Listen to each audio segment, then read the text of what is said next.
Hier était le 5e jour du procès de Diddy, et pour que nous puissions nous faire une idée précise, je vais vous raconter en détail le déroulement du procès, comme si nous y étions. Et je peux déjà vous dire que cela s'annonce très mal pour Diddy.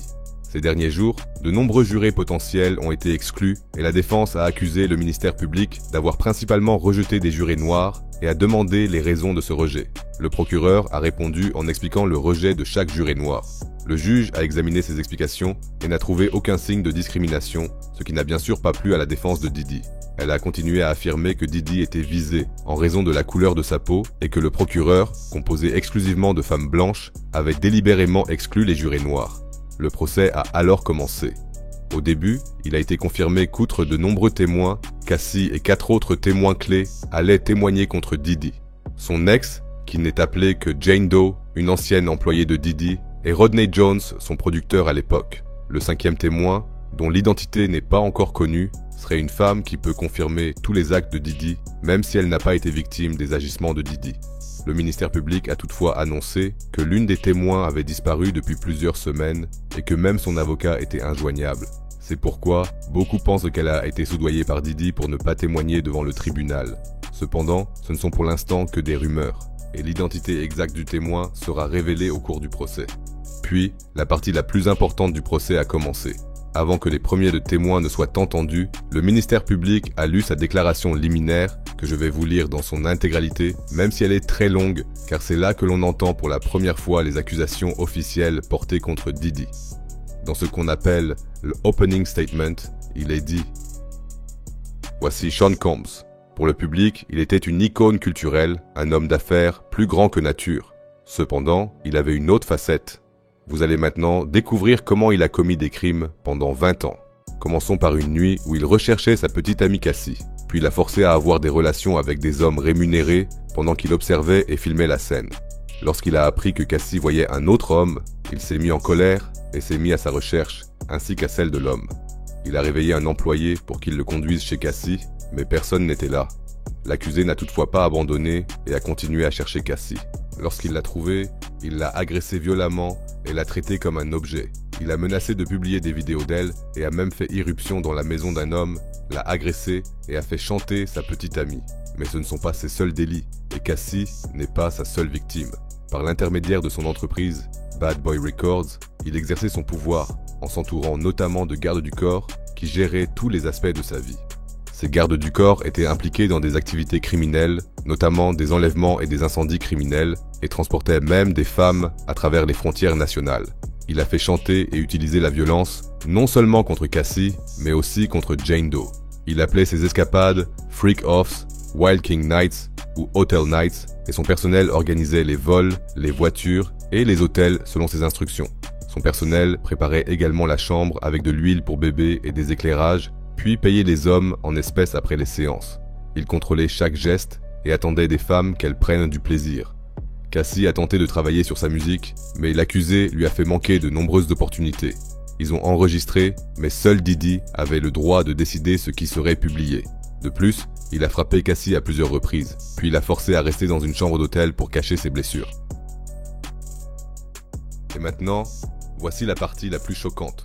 En effet, le procureur a déclaré que l'accusé avait contraint l'un des hommes réservés à verser de force, pour employer un langage acceptable sur YouTube, son champagne dans la bouche de Cassie. C'est tout simplement incroyable. Il a poursuivi en disant « Comme vous le verrez au cours de ce procès, il a commis des actes terribles, et les conséquences sont graves. Il la frappait même lorsqu'il estimait qu'elle passait trop de temps dans la salle de bain jusqu'à ce qu'elle s'enfuit à plusieurs reprises. Cependant, il la retrouvait toujours avec l'aide de son entourage proche. Et lorsqu'il lui disait « Freak Offs », Cassie savait qu'elle n'avait pas le choix. La même chose s'est produite avec Jane Doe, une femme célibataire avec qui Diddy est sorti en 2020. Un soir, il a parlé à Jane de ses freak-offs et a immédiatement mis son plan à exécution. Il l'a emmenée dans une chambre d'hôtel pendant qu'un homme payé était en route.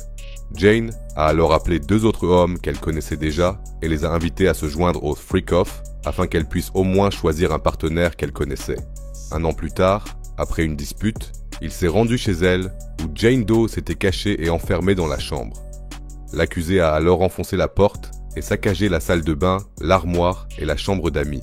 Il lui a dit « Vous n'allez pas gâcher ma soirée, appelez un homme et faites ce que je vous dis. » Jane a finalement obéi à ses instructions. vous verrez des SMS qui prouvent que l'accusé a offert 100 000 $ en billets de 100 $ à un agent de sécurité d'un hôtel pour qu'il se taise et lui remette la vidéo avec Cassie, qui avait été enregistrée entre-temps afin de dissimuler ses actes. Cassie et Jane Doe vous raconteront les expériences douloureuses qu'elles ont vécues, et vous entendrez également certains hommes rémunérés que l'accusé a recrutés et filmés. Plusieurs employés de l'accusé témoigneront également de la manière dont il s'est imposé à eux, et vous verrez des SMS, des vidéos et de nombreuses autres preuves qui démontreront la culpabilité de Sean Diddy Combs. Après cette longue déclaration, la défense de Diddy a pris la parole et a présenté son point de vue. Elle a déclaré « Cette affaire concerne l'amour, la jalousie et l'argent. Cependant, ce n'est pas un conte de fées Disney. Sean Combs est fascinant. Il a grandi à Harlem et a créé des entreprises légales. Si l'on souhaitait réussir dans la musique, il était naturel de vouloir être proche de Sean Combs. Il a 55 ans et je suis honoré de le représenter. Cette affaire concerne la vie privée de Sean Combs et le gouvernement n'a rien à y faire. Il lui arrive parfois d'être jaloux ou en colère, ce qui le fait perdre le contrôle. Vous entendrez qu'il a menti à son ex-petite amie et vous penserez peut-être qu'il est stupide ou méchant. Mais ce n'est pas ce dont il est accusé. Il est accusé d'avoir dirigé une entreprise criminelle. Cependant, les accusations ne portent que sur des violences domestiques. Le procureur a alors interrompu la défense et déclaré « S'il s'agissait de violences domestiques, nous ne serions certainement pas devant le tribunal depuis 8 mois. Ne nous faites pas perdre notre temps. » Au cours de la déclaration de la défense, ils ont littéralement présenté Cassie et Jane Doe comme des ex-petites amies blessées qui étaient simplement jalouses. Ils ont même évoqué Kim Porter, affirmant que Cassie et Jane étaient jalouses d'elle et qu'à la fin de leur relation, elles voulaient simplement obtenir de l'argent. La défense a souligné à plusieurs reprises que les deux femmes avaient le libre choix et que ce libre choix comportait des avantages et des inconvénients. La défense n'avait rien d'autre à ajouter. Aucune preuve contraire n'a été mentionnée, ni aucun autre élément susceptible de disculper Diddy. Au contraire, avec cette déclaration, la défense a indirectement admis que Diddy avait commis des agressions. Après toutes les preuves vidéo, il est probablement impossible de le nier. Les deux premiers témoins ont ensuite été interrogés. Le premier témoin était Israel Flores. À l'époque, il était agent de sécurité dans l'hôtel où Diddy a été filmé en train d'agresser Cassie. Il a déclaré avoir reçu un appel d'urgence provenant du 6e étage de l'hôtel le 15 mars 2016. Il aurait alors rencontré Diddy et Cassie dans le hall de l'ascenseur. Diddy était affalé sur une chaise et fixait le vide. Israel Flores a déclaré que son regard était diabolique et a ajouté que Cassie était recroquevillée dans un coin, le visage caché. Plus tard, il s'est souvenu qu'elle avait un œil au beurre noir. Il a demandé aux deux personnes de régler leurs différends dans leur chambre et les a raccompagnées. Il a alors remarqué qu'il y avait un autre homme dans la chambre. Diddy a alors attrapé une liasse de billets et a dit à l'agent de sécurité de ne parler à personne de ce qui s'était passé. L'agent a toutefois refusé le pot de vin et a dit à Diddy qu'il devait payer pour les dégâts matériels. Peu après, l'agent est retourné dans la chambre avec le responsable de la réception pour rappeler à Diddy le règlement intérieur. À leur arrivée, Diddy a exigé de voir la vidéo de surveillance du couloir de l'hôtel et la situation a tellement dégénéré que l'agent a dû plaquer Diddy contre le mur pour le calmer. Cette dispute a été filmée avec un téléphone portable et diffusée pour la première fois au tribunal. On pouvait entendre Diddy crier sur Cassie tandis que l'agent tentait de le calmer. La vidéo virale de Cassie et Diddy a ensuite été diffusée dans son intégralité avant que le témoin suivant ne soit interrogé. Celui-ci a donné un premier aperçu des freak-offs. Daniel Phillips, un ancien stripteaseur, a déclaré que son manager lui avait dit en 2012 qu'il y avait une demande pour un stripteaseur noir, mais que personne d'autre ne correspondait à la description. Pensant qu'il s'agissait d'un enterrement de vie de garçon, il a accepté le contrat. Il a raconté comment il s'était rendu dans un hôtel de Manhattan, où Cassie, portant une perruque rouge, lui avait ouvert la porte de la chambre d'hôtel. Dans un coin, un homme en peignoir était assis, le visage caché par un bandana.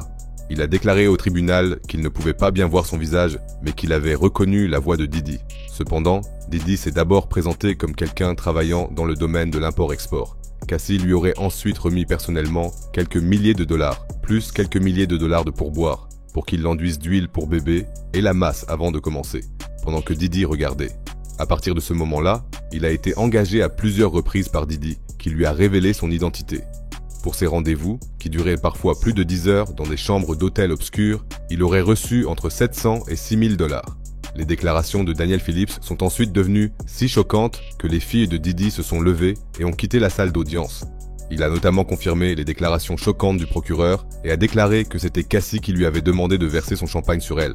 Il a également déclaré avoir souvent été témoin de la violence de Didi et a raconté une situation où Didi avait appelé Cassie alors qu'elle était assise devant son ordinateur. Quand elle a répondu qu'elle avait besoin d'un moment, Didi aurait complètement perdu son sang-froid et lui aurait lancé une bouteille en verre qu'il aurait manqué de peu. Il l'aurait ensuite traîné dans la chambre et lui aurait crié « Quand je te dis de venir, tu viens immédiatement ». À cause du comportement de Didi, il aurait eu peur à chaque fois et n'aurait donc jamais appelé la police. Il a déclaré avoir pris une photo de ma carte d'identité et avoir dit que c'était pour des raisons de sécurité. Pour moi, c'était une menace. De plus, il aurait été heureux de faire partie du monde hollywoodien. Après l'interrogatoire, l'audience a été levée et Didi est resté assis sans bouger et sans prononcer un mot pendant toute la durée du procès. Selon les médias, la personne la plus importante du procès, Cassie, devrait être interrogée aujourd'hui. Cela signifie que les choses vont devenir de plus en plus passionnantes. Et bien sûr, je vous tiendrai immédiatement informé de tout. N'oubliez donc pas de vous abonner pour ne rien manquer. Restez en bonne santé et à bientôt pour la prochaine vidéo.